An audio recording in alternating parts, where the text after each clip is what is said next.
it's a record of life. To see, their thoughts, you just get little snippets of things, little recipes on, for cough medicine with turpentine in it. Poetry and prose, from famous poets, things she wanted to remember. She wrote it on the wall.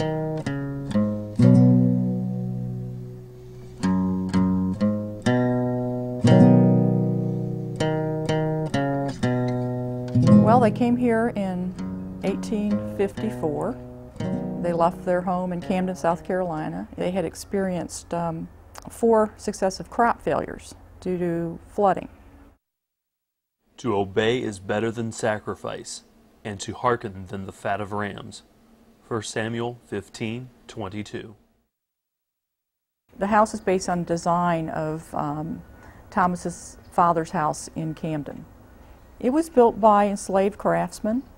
What we're learning now from the descendants of some of the enslaved people here, that Johnson Chestnut was one of the carpenters and probably the man who built the furniture. And Billy Watts was another carpenter. We know that Ned Chisholm and Henry Gaines were enslaved on the Stringfellow plantation and loaned to the Hales for the construction of the house. Henry built the piers underneath the house, the chimneys, and the fireplaces. Evil into the mind of God or man may come and go so unapproved as have no spot or blame. John Milton, Paradise Lost.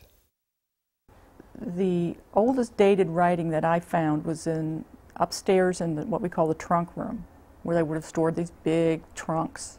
And it was done by Ben Hale. He would have been 7 years old, and he wrote his name there in 1859. We really don't know why they wrote on the walls.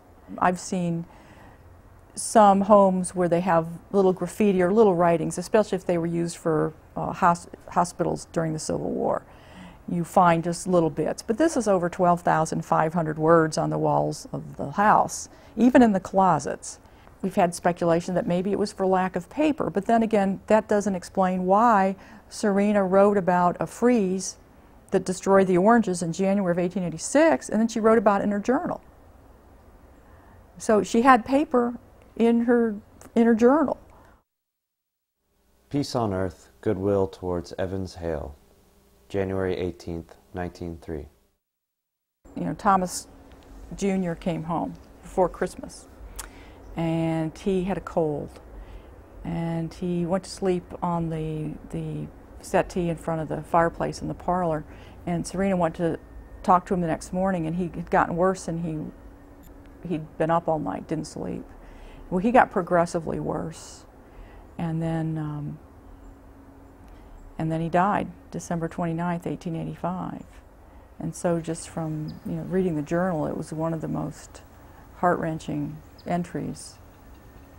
She wrote things like, he died peacefully, thank God, and everything that could have been done was done. And then I flipped the page and it says, "Oh my child, oh my child."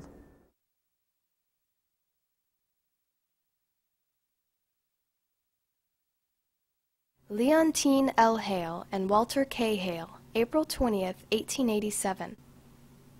Just married and so happy.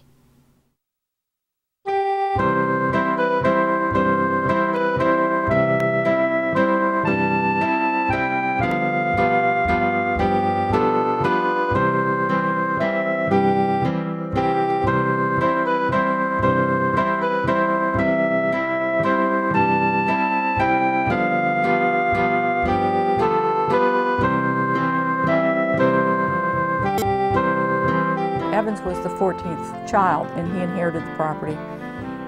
He was a defense attorney in Gainesville, and he and his wife Maud lived in town. So they would come out here with their friends and family and have these elaborate house parties, picnics, house parties. Then Evans would come out, have friends out, to fox hunts and quail hunts and turkey hunts. Impromptu dance, June 22nd, 1904. Plenty to eat and lots of dancing.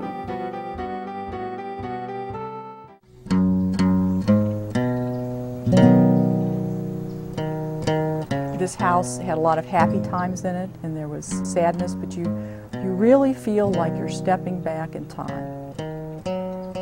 And you get this sense of security. They lived through a lot of hardships and sorrow, plus a lot of parties and happy times here. And, you know, for us, no matter what happens to us, you know, life goes on.